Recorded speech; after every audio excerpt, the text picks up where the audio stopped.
Here tonight on behalf of the Schoolyard team. There's a whole gang of us volunteers. Just want to thank very much to Donal for family and friends for using the Schoolyard as a venue tonight. I think it's a credit to all of you because with the whole poetry collection and what it symbolises, maybe in this crazy material world we forget about this kind of stuff, which is so important. So thank you, Donal, and everybody else for coming here tonight. Just a few precautions: fire exits as you come in through the door you came in, and on the left and right. And a warm welcome to this fantastic event tonight. The atmosphere has been fantastic. It's great to be part of this. We're here, of course, to celebrate the release of Donal O'Flynn's new book, MATHIC. And I think you'll all agree it is absolutely stunning. My name is Tommy Collins, and for the last few months I've been the poetry editor at Revival Press, the poetry imprint of Limerick Writers' Centre. And I just wanted to start by telling you a few words about what we do with Limerick Writers' Centre, especially our community publishing programme. MATHIC is our 162nd publication since this journey began about 15 years ago. We've been working hard to make a mark in the world of literature, especially in Limerick, but around North Munster and throughout Ireland in general, bringing book ideas and writing to people of all ages, both locally and across the country. We are all about celebrating literature. We love reading, but we're passionate about writing. And we truly believe in the power of words to change lives and communities. Whether it's a poem, a novel, a memoir, or even a song, we think every creative piece is valuable and deserves to be shared and remembered through publications and performances. Our goal is to make literature more accessible and exciting. We want to surprise you with how we bring poetry and prose into your everyday life. Like Seamus Heaney said, we're here to catch the heart off guard and to blow it open. We believe that art and literature are for everyone. If you're new to writing, don't worry. It's a skill that you can learn and practice, and as you do, your inner artist will start to shine through. We remember also what Frank McCourt used to say, keep scribbling. Something will happen. That's because the act of writing is what really makes you a writer. It's like a ritual. And rituals are the heart of art. In our programme we focus on creating high quality short-run titles that everyone can enjoy. We encourage all writers, whether you're pursuing a serious career or just writing for fun, healing or personal growth. Over the years we've produced a wide range of works, from poetry to history, memoirs and general prose. Books, even as an old technology, are still a powerful way to connect people and communities. As Samuel Beckett aptly put it, words are all we have. I'm really proud that Revival Press published Donal O'Flynn's MATHIC. Donal's been a regular at poetry events ever since Barney Sheehan and Dominic Taylor began the White House Poetry Revival in 2003. And we've published 3 of his poetry collections so far. MATHIC is his magnum opus, packed with a lifetime of research and study. Donal suggests you don't start reading it at page 1, but open it randomly and let your imagination take over. This way the book becomes a continuous source of creativity and inspiration. I would like to offer a huge congratulations to Donal on this awesome book, and we hope at Revival Press that it is a ladder to the stars for him. As I said, it's fantastic to see so many people here tonight to support this book launch, and we remember as well that buying this book supports him and other local writers too. So a big shout out to Donal for letting us publish this work. But thanks also to Schoolyard Theatre for hosting us. Thanks also to Fiona Fitzpatrick for the upcoming official launch. And a special thanks to our team at Limerick Writers Centre, especially Loch Pender for her amazing design work. So here's to a great evening. Up first in our agenda we have some music with Catherine Horgan and Charleville.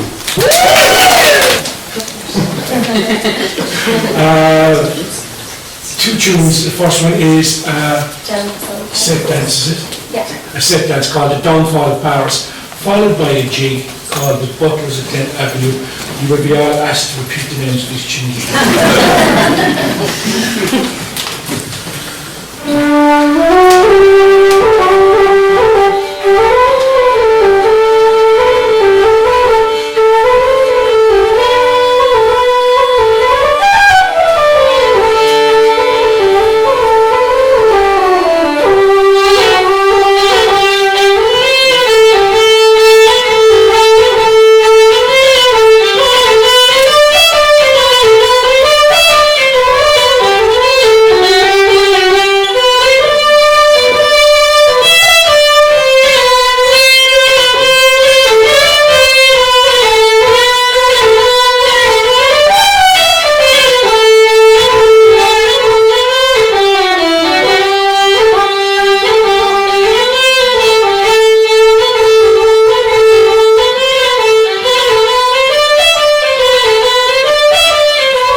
Charleville.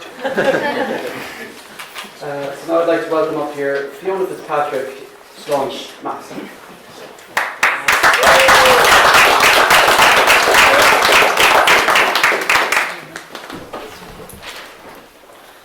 Good evening, everyone. I'm delighted to be here this evening. Although when I was asked to do this job, I think I was mildly horrified, somewhat petrified, and extremely honoured. I've known Donal O'Flynn for many, many years. In fact, many moons ago, he and I, along with Sister Bernadette Knopek, David Gormley, Maura Kelly, we started a writers' group here in the theatre, the Schoolyard Scribblers. Time changed that and we became the Scattered Scribblers, meeting on Zoom, but the bond between us was never broken. And I think before I go any further, it would be remiss of me not to acknowledge what so many of us are thinking tonight. There was a time when we thought that this beautiful book, MATHIC, would never be finished, as Donal faced extraordinary battles with his health. And I think it was down to the wonders of modern medicine, a little dash of miracle, and a whole pile of that indomitable spirit that we all know you have, Donal, that means you're here with us tonight, and I think we're all delighted to be celebrating with you.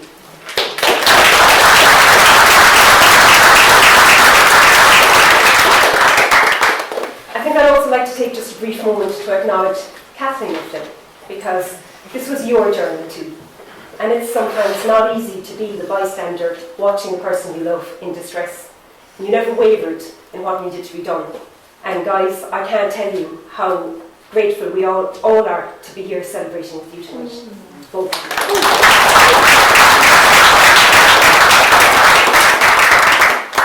you. MATHIC. To take an idea and marry it with beautiful language and create language. It's a wonderful gift, but it's only one side of the story. There's also the crafting, the honing of skills, refining, all of the work that goes into producing a work like this. And I can honestly say that I don't know anybody who works as hard as Donal on his craft.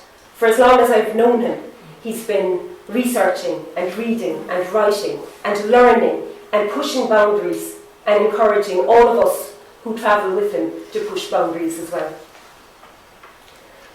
MATHIC is an extraordinary piece of work. The imagined recording of discussions between four friends, Macron, Tomas, the priest and Mary. I'm not going to lie. When I was first presented with the complexity that is MATHIC, I was a little overwhelmed by it. If I'm being honest, I probably read the first 25 pages 5 or 6 times, and I didn't get it. And then I had a discussion with Donal, and he said, "You're reading it wrong. You have to start from wherever you feel is the place to start and read on." And I decided to try it. And I randomly opened the book. I'll never forget it. It was my son's anniversary. I was feeling a little sad, and I opened the book at a patch that dealt with death, and it seemed a very apt place to begin. And I read on. And I discovered a journey in MATHIC. And I think that's part of the joy of it, is I think you get out of this book what you put into it. It's an extraordinary piece of writing. I'm going to pause for a minute and I'm going to just read from it. A poem that there were so many, but I really liked this particular poem for no particular reason. Judas danced the sacred dance. Judas danced the sacred dance, his last on earth, his scaffold made. The 11 remained true to the idea, but hid out for now in Jerusalem. They were still men in all their ways, though a cock crowing thrice, foretold, made none so bold as to play dice with their lives. These 11 would come to represent courage, carrot and stick. Beat the more a bit, the lie, the lie. 11 would mean visionary insight in the cards. Come back from the dead. Put your fingers in my wounds, Thomas, I'll wreck your head. The lie, the lie. to teach, to inspire men. Revelation to a higher plane, mere martyrdom. Long live the King. The King is dead. The King is sacred, like the gods, like the dance. The King is sacred. Long live the dance. The way to romance, the dance to the heart, the golden bow divine. Divine. The thief was resurrected and walked through paradise, found the door back, severed the hand from Judas, dried it in the hot sun, primed it with spices and magical incantation learned from the gods. Made it his charm, went back to thieving, for he had to make a living, and this hand of glory kept all asleep as he piled high treasure, gold and jewels. There's so many beautiful poetic examples in this book. But it's not just poetry. There's an experience of prose that can lead you in many directions. I think this manuscript is both triggering and thought-provoking, challenging and answering, and I think it is a book that definitely takes you on a journey. I'm going to indulge myself just a little bit, and I'm going to read just a very short piece of prose from page 89. All three of the friends, Macron, Thomas and Mary, believed in second sight. All three had experienced it in one form or another, and had spoken with people who had experienced the same. Macron especially was adamant. Such an ability to see things not visible to ordinary sight in the future or at a distance was fact. Macron believed this ability was latent in all human beings and even in some animals. Macron also believed that God is mischievous by nature. He used the argument that if we are to believe God is everlasting, then we must be bored. Imagine yourself in this situation, he said, and you believe, after all, as we are told, that we are built in God's image and likeness. Imagine yourself, life everlasting. No death. No need to plan. Tomorrow is forever, he followed. When we get bored, we get mischievous. I read that section actually completely on its own, just that paragraph. And at the end of it, I was really struck by the thoughts in it, and I went away. I've been brewing a poem for a couple of weeks based on it, but don't worry, though, I'll acknowledge it. And I went to meet a friend for coffee, and when she came in, she said to me, God, you look really deep in thought. I said, yeah, I'm reading this book called MATHIC, and I asked her if she believed in God. And she said she thought she did. And we had this huge discussion about the idea of being everlasting, of looking down on the world and seeing what's happening. And what kind of mischief could you get up to if there was never an end? And maybe no consequences. Possibilities were endless. It took us into more serious territory, and we talked about the idea of a deity looking down at all the things that are happening in Israel, Palestine, Syria, Yemen, Dublin. That is the joy of MATHIC.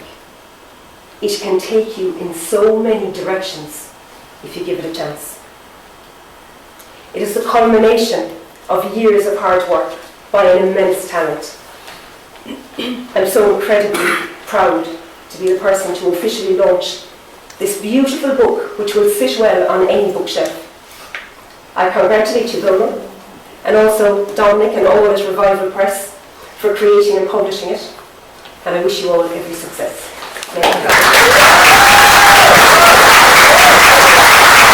Donal O'Flynn will now read a selection from MATHIC.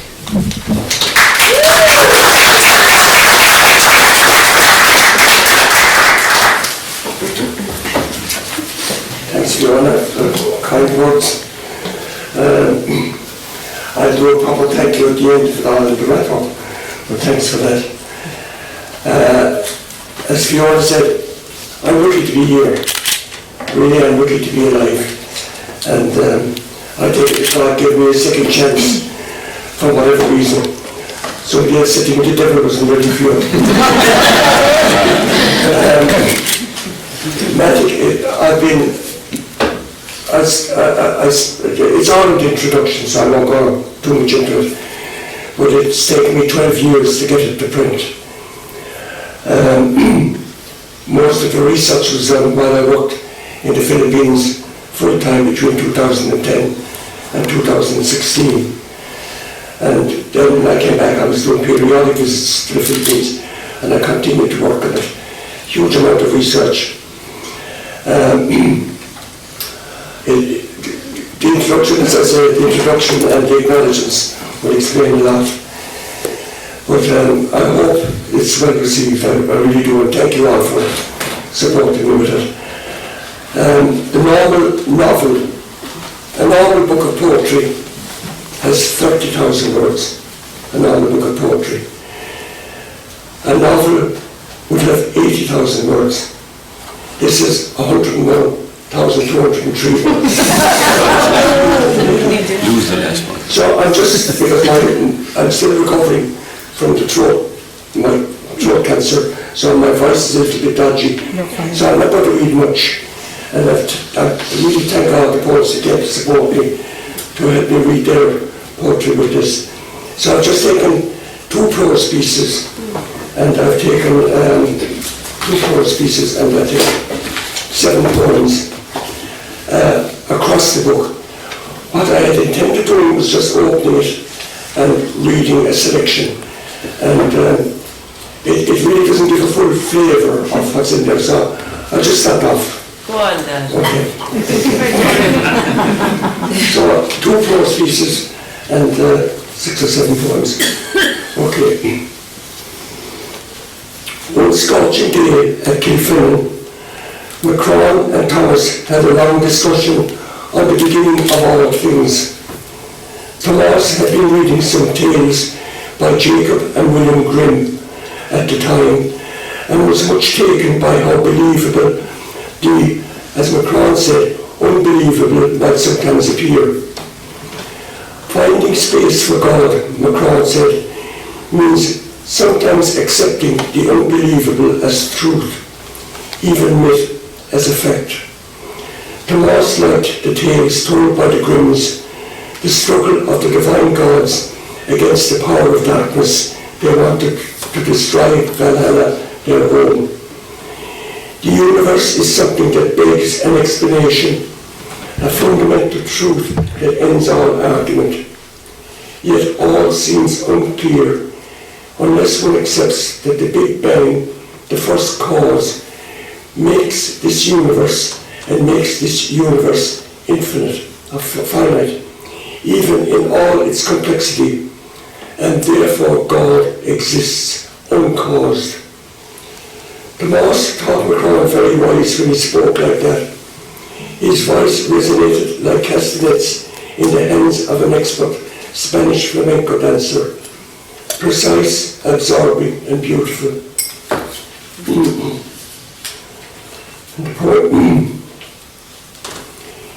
You ask, and I will repeat. You ask, and I will repeat. There are before, just before that matter. Take them as you will, they have been with us forever. February at the first, in bulk, the coming of the ewes to milk, Saint Bridget of later times. Who knows but I the meaning now? Bealtaine, the May Day festival, our festival of fire, cleansing, clearing fire, the maker of new things. Cattle to the pastures, druids in splendour, doing what priests forever do, everywhere in the world. Into August and Lunasa, to our God Lucas, in thanks for food, harvesting of the crops, maker of health, wealth and life. Lastly, Samhain, Do not go gently into the dark night, but hark, do not break public peace either, else you will surely die and be put to death. The portals of the other world are open in song. The barriers are down, mortal and immortal meet. Sacrifice must be made. Follow correct procedure for the ritual. The performance must be faultless. But the fun of this festival is over all festivals in our Celtic year. The markets, the games, the poetry, recitations, the racing, oh the racing, running from, running to, in mad cacophony, and last of all the law courts and judgments, and on. One more point. The sirens in all their beauty. The sirens in all their beauty, beautiful beyond describing, drugged the air all round me with fairy dust gone mad.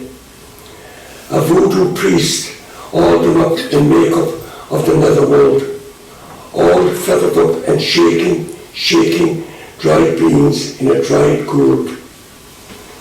Beautiful maidens singing Amy's song in Promise's voice, beguiling.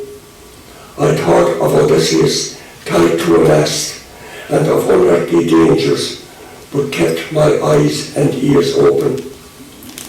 The end of the world, that's what I saw, and no man should see. Apocalypse first, a scroll with 7 seals, sealed, the 6th one opening. A Chinese submarine out here with us, one of the 7 out here with us. The sirens singing in the mist in a sensational way. Heavenly music on the way to hell. Jews with glass chamber a ringing bell. As the strill starts spinning down, the pain excruciating as a dentist working without anesthetic. The pain of earthquake making the black pain. The sun goes black in pain. The submarine drills down to where the tectonic plates meet. They then retract to allow placing of revelations. A series of these revelations lying in wait, waiting the day. 7 bowls of the wrath of the world. I'll take a break and come back up to you.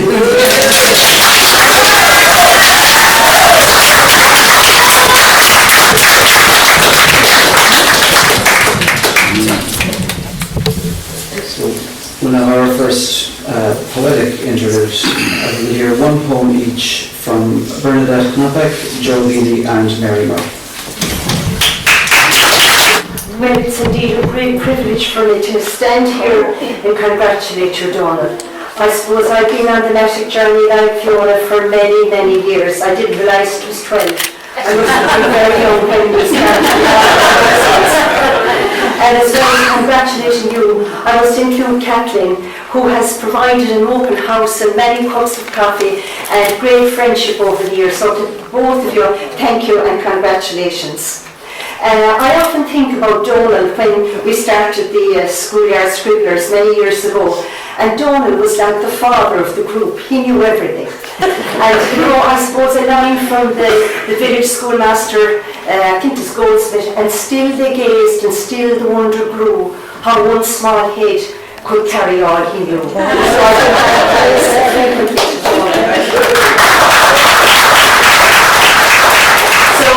Thank you for inviting me to read a poem. And I had to think, what will I read that would be appropriate tonight? And one aspect of Donal that nobody mentioned was that he's a fisherman. So I picked a fishy poem. And Donal, I read this for you, I dedicate it to you. I think it was Einstein who said that imagination is more important than knowledge. And you know, in your book, in MATHIC, you have the wonderful weaving of imagination and knowledge. So I thank you for, I think, encouraging us as a poetic group to use our imagination as well as the little bit of knowledge. So I'm going to read this poem for you, and it is a bit of imagination, a bit of mythology. It's Finegus agus Fiona. And you all know the story, but this is my take on it. A magical salmon feeds on hazelnuts from the overhanging tree of knowledge that grows by a deep, dark pool beside the River Boyne. Finegus, Ireland's wisest sage, tries for 7 years to catch the magical fish that glints in the deep, dark pool beside the River Boyne.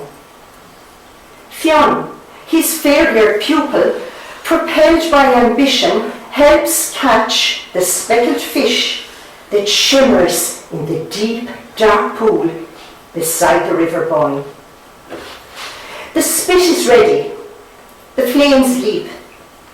Finegus sets out to forage for fuel, warning Fionn not to taste the fish that lived in the deep, dark pool beside the River Boyne. Yellow wings of fire dance and interweave. A carnival of colours emanates from the blistering bubbles on the salmon's side. Fionn rotates the fish. To soothe the burn, he sucks his thumb. His eyes glow, skin shines. In a blue haze of smoke, the flames hum and mutter. Knowledge is yours to keep forever. Open-mouthed, Finegus returns, flounders in a deep, dark pool of disbelief. Joy diluted, he sits in the embers of his fruitless weight. Not bitter, not resentful, wise enough to let go.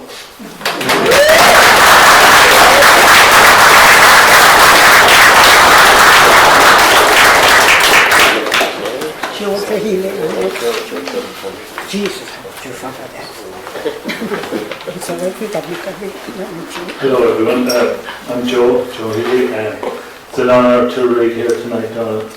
I've known Donal a few years in the White House, where we first met, and I'd watch him across the bar from people who would be reading him with his eyes closed. He wouldn't be asleep, he'd be thinking and concentrating on what they're saying.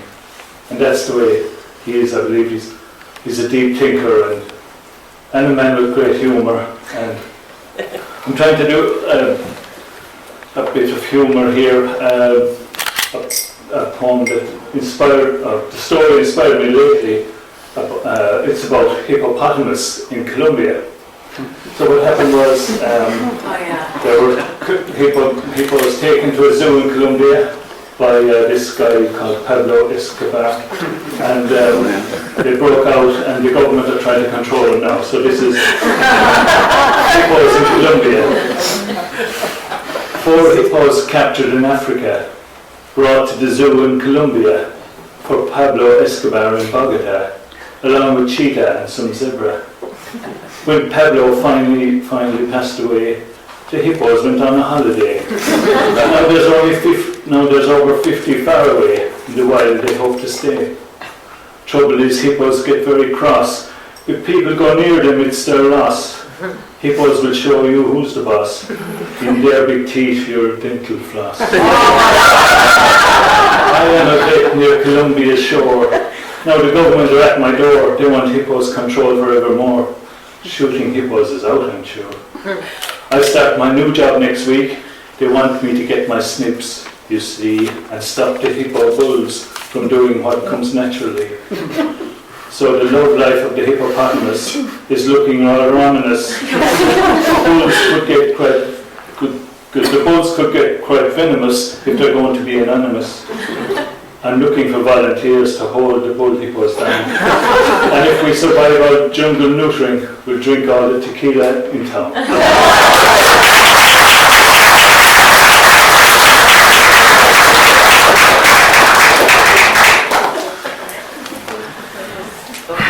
Good evening, ladies and gentlemen. I'm very honoured. I was asked to do a poem here tonight, so I'm delighted that's what I am. And incidentally, not only do I know Donal, his father taught me, so I'm around the while. I call this waiting. I don't know if it's appropriate or not, but we'll chance it anyway. I have touched the polished wood of coffins too many times. I have spent time in hushed rooms with dead people not looking at all like themselves. Like many others, I've helped bury my parents, aunts, uncles, grandparents, husband. I have not been spared the sight of dead siblings, lying still in satin lying boxes. I know mine is coming. And then my brave son said to me, Brian, don't bury me over in that old graveyard, to lie anonymous with rotten bones of my relations, forgotten, only a name on a stone, a number on a plot, scattered apart beyond the mountains where I roam with my dog. Take me to the meadows and boglands where I hunt the grouse, to the river to watch the salmon leap and leaf like clay. Let me be part of nature, that my cremation may become a creation, food for the birds and bees breathing, giving free. I can be new, ripe wheat, and let the sun warm me. I do not want flowers. I know you care. Tie up my boat, let the fishes rest. Let me spread me around if that is possible, but keep some of me to be with you. Thank you very much. Fantastic performance. We'll now have our second musical set of the night with Catherine and Charlie.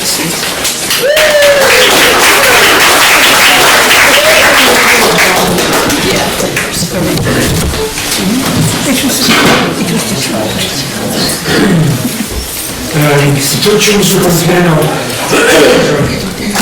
were composed by a very good friend of ours and musician of Newton Chandram. I don't know if you might know him. John Long is his name. And the first one is a waltz, and it's called the Lockdown Waltz, so you can imagine when he wrote it. And that's going to be followed by a jig called the Chandram jig. Thank you.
really working with the power of three tonight because we're going to hear a third piece of music in a short while. But next we're going to have a second selection from MATHIC by Donal.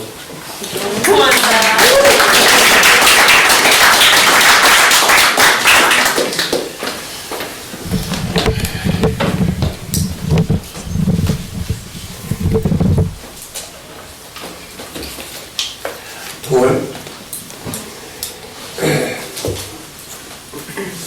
Joan of Arc, I will sing of you, murdered, burnt at the stake, by the same who later knighted you a saint of the church, made you a model of saintliness.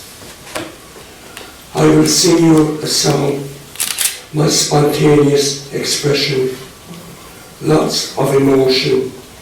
See the flames burning, see the fire rising.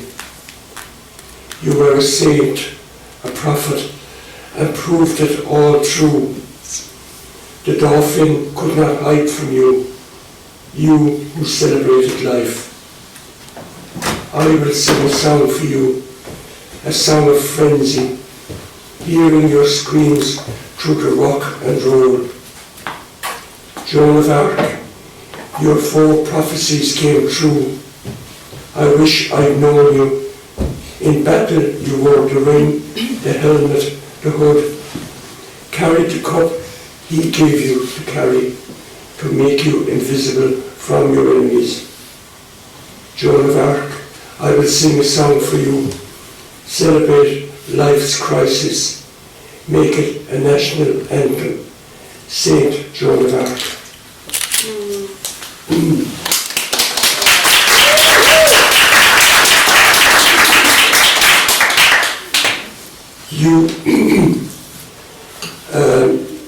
The prose piece before this I won't read out because it's kind of disturbing. I won't because it goes back to the Inquisition. But I'll let you read it yourselves. The poem, there were groups in southern France, I'll just summarize it, southern France and northern Italy. The Waldenses, the Cathars, the Piedmonters. There's a whole group of people that were exterminated by the Catholic Church of their time. What the Muslims are doing now, the Catholic Church did back then, so they did all that and learned from it.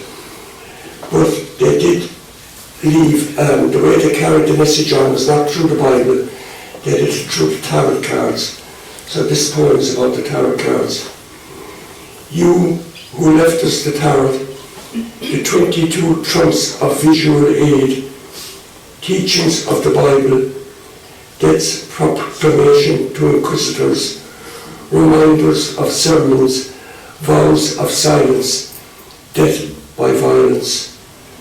How am I to choose between love and indifference, dependence and independence, extravagance and introversion, intellect and instinct?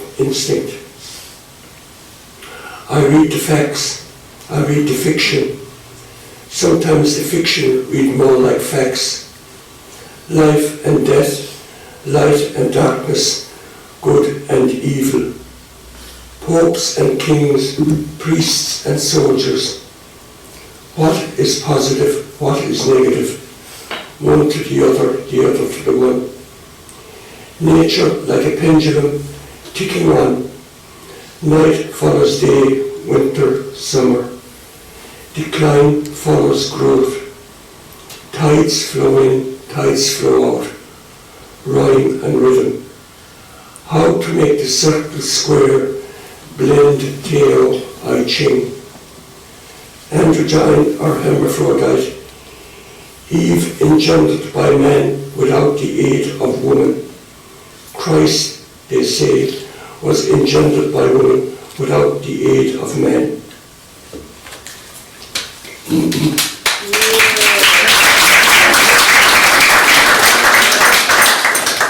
When we get there, and I lit the candle,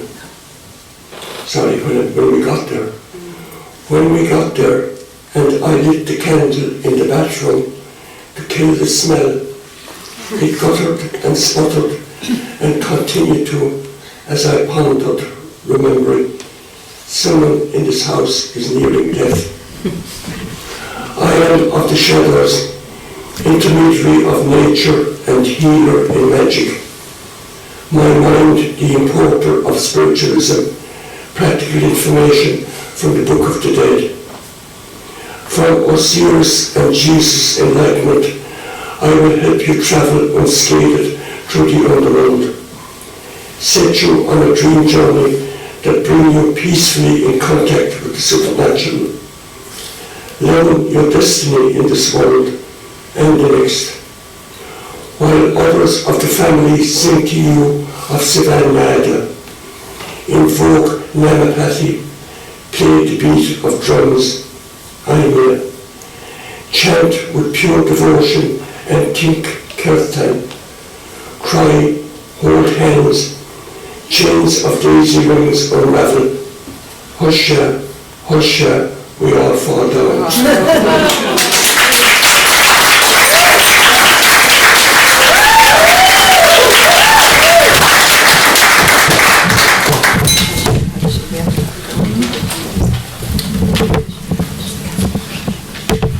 My own little girl's been singing that song for the last couple of days. Ring a ring a Rosie. Power of coincidence. Up next we'll hear another selection of poetry. We'll have Dave Gormley, Helen Simcox, Sheila Fitzpatrick O'Donnell and Tom Malone.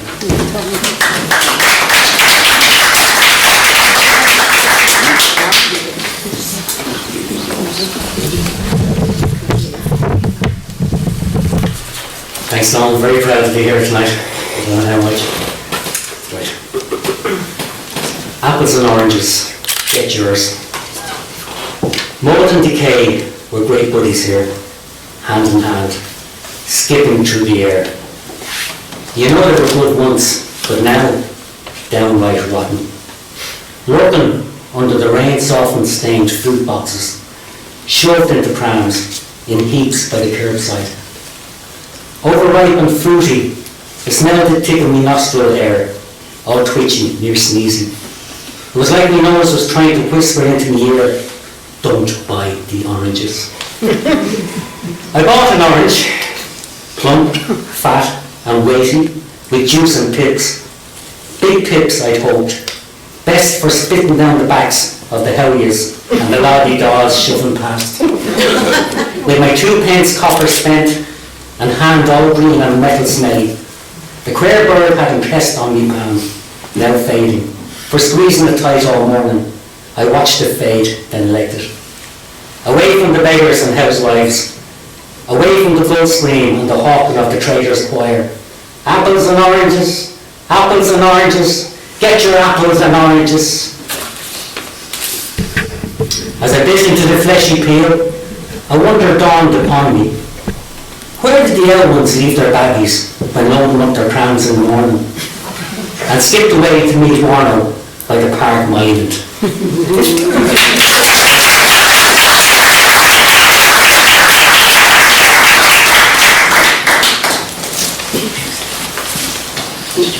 Thanks, Donal, for inviting me to read, as I am forced to tonight.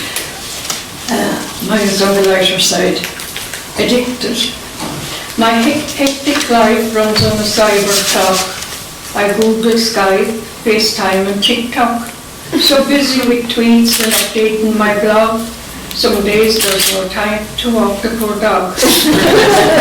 The hours zoom by when I'm on the website. I avoid clickbait, trolls and scammers' site.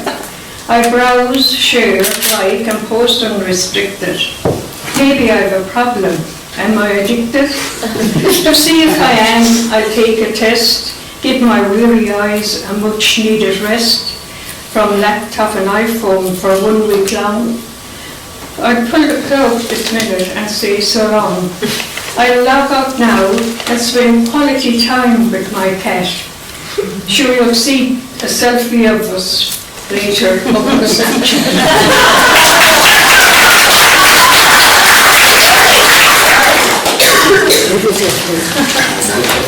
Very good. Congratulations, Donal. I met Donal in 2008 in the White House. He was always very encouraging and very kind to us, so thanks for that. The broken ground. Amira's days are dark and heavy. In fear she prays to Allah on Irish ground. She pins a sash of hope around the tiny little waistband of her long, loose-fitting garment. Fastening it tight, she buries her grief under her black hijab. And with each saddened footstep, carrying out her work prescribing pills, assessing the sick and broken people. Worn out after the long day shift, she connects with family in Palestine. Her brother Ibrahim, who faces even darker days ahead. Caged in hell, he cannot flee, nor see, and nailed to gunfire, smoke and bombings. A call for a humanitarian truce looks bleak. Distressed by the high-pitched sound of sirens in the background, and hearing news of the counting of the dead. Lack of medical supplies, water, food and electricity. Amira weeps and weeps in her lonely, rented room, while outside Halloween celebrations are a blaze of fireworks blasting across the Irish sky. Crouched on the bed, she covers her ears, haunted by the bombings and afraid for the ones she loves and left on the broken ground of Gaza.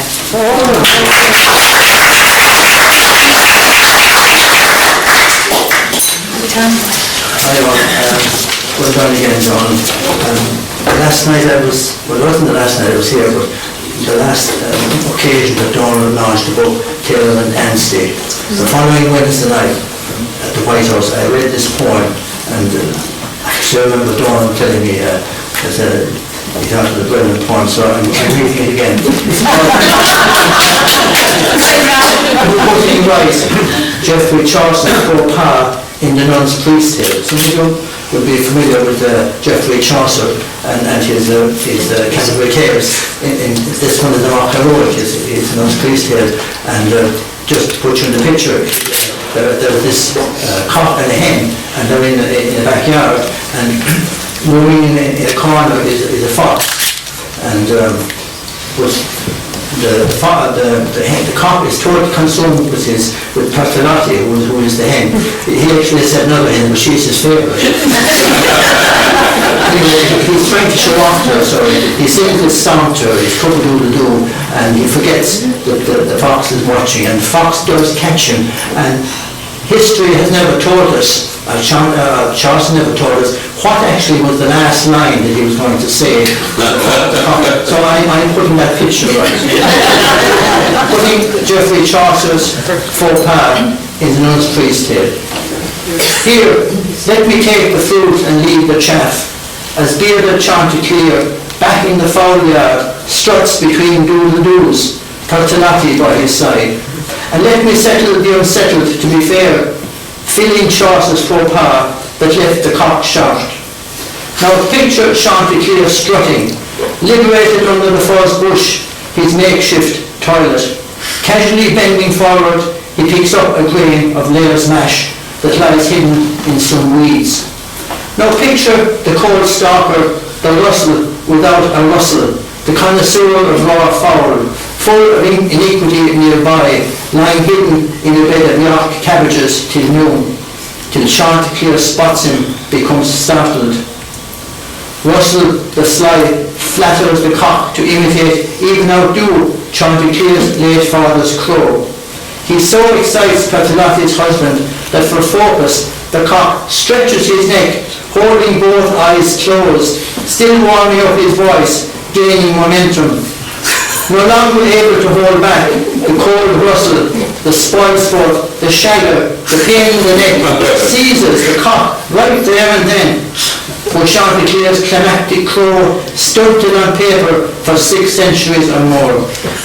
So my epiphany hatched out, now clear to see. Above all else, even the risk of death, I say, the Nun's Priest hero has a conqueror's right to be carried away, and no holds barred, to free his rapture, his perfect cry, his long-held view unblocked for posterity, to have on record a posthumous statement, to be the proud cock who loved 7 hens, but especially to let it be known that all his cockadoodle news came down to "I most love you, fair Turtolotti."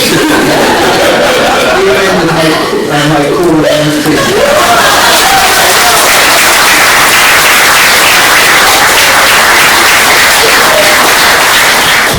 Thank you, Tom, Sheila, Helen, and Dave.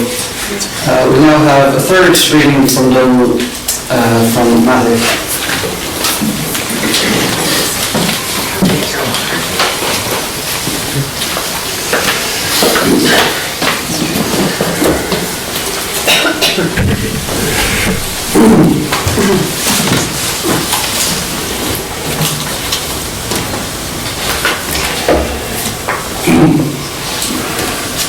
I have read the power of the jewels and the precious stones in the book of secrets.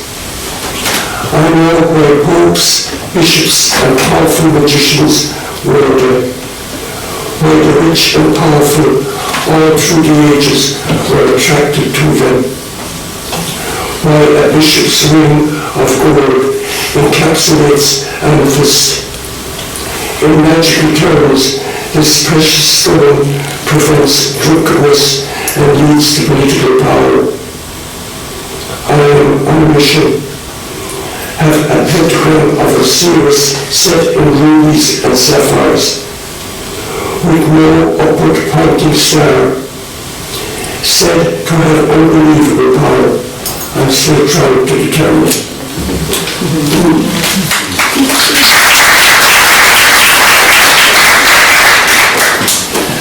I'm going to read a little prose piece and a poem. This one I might finish up then with the last poem.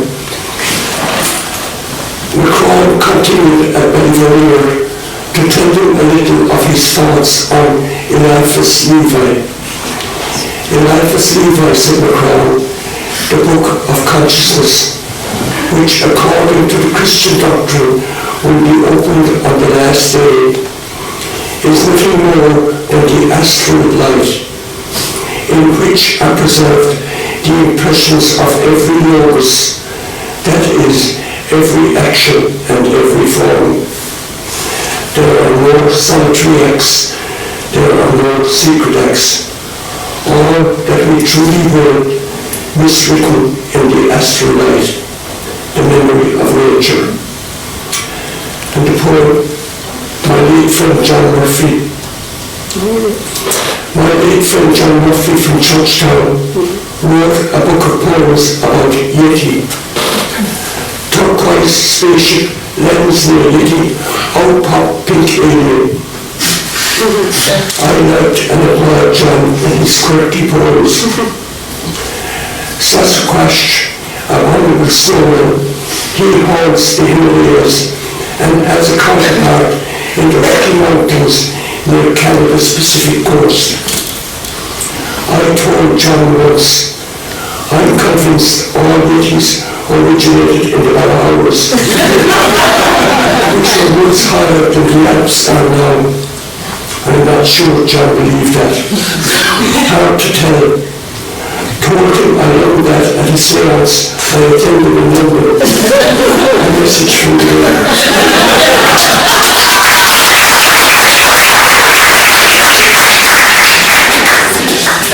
last time. And I do a little thank you after that revival. She swore blind by the use of sacrilege. She swore blind by the use of sacrilege, divine inspiration, truth and direction, by picking a passage at random from the Bible as inspiration to action on choices that bothered her. Also, being a devout Catholic, she would never accept sacrilege had any connection with sorcery, witchcraft or magic. He, on the other hand, also had his foibles. Spoke in tongues, glosolalia, said he was a Pentecostalist and she accepted that. Quoted Mark 16, chapter 17, in support of his claims, as well as quotes from Paul and Corinthians. Ecstatic utterances to be understood only by divine inspiration. The gift of the Spirit, he would say. She often turned to sacrilege to interpret the words.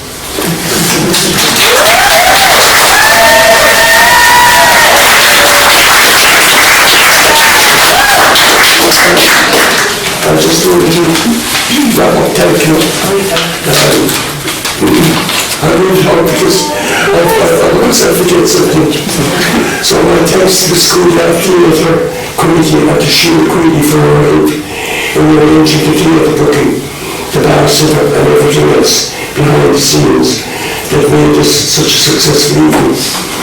Also my thanks to Kevin O'Shea for allowing us to break in and interrupt his journey of the play and keep up behind him. Anybody who hasn't seen this play should see it. It's a really excellent production. My thanks to my sister Casey Emerson Keane for the coverage of the book. My thanks to Fiona Fitzpatrick for launching MATHIC. Did a great job, Fiona.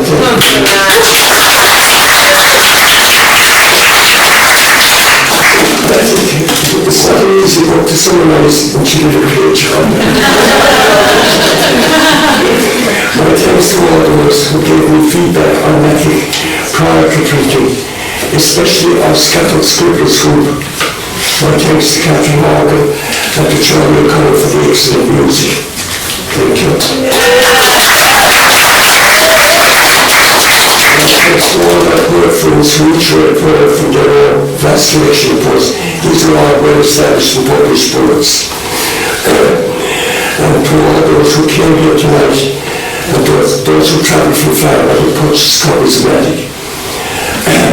To my brother Paddy from the Wine Buff, I was speaking to me for sponsoring the wine.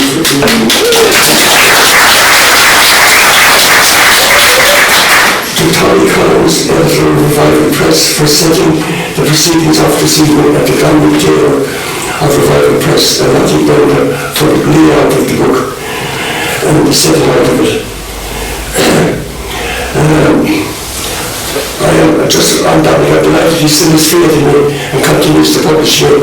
As I said, this is my fourth book with Revival Press, and I'm very grateful for it. And I hope it sells for Dominic founded the White House Sports. Tommy's already covered some of this, but Dominic founded the White House Sports at the White House Sport in 2004, along with our great friend Barry Sheehan, who passed away. And the poetry readings get-togethers happened weekly, running to 500 continuous sessions by 2013. I always attended these weekly open mic sessions while I was in Ireland. These now take place monthly. The first Wednesday series is set up by the Land Street Poets and the Limerick's Writers Group back at the White House. Dominic is doing great work for all the poets and writers and musicians in the Limerick area, and I'd ask you to give him a big hand.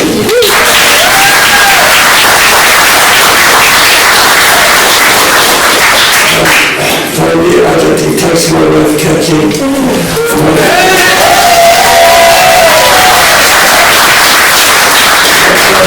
and all my friends for their steadfast prayers and loving support during my recent severe illness, and to the exceptional medical staff who cared for me in soon age during the very difficult time of COVID during the outbreak. As I said, God has given me another chance at life, and that's really thanks to everyone.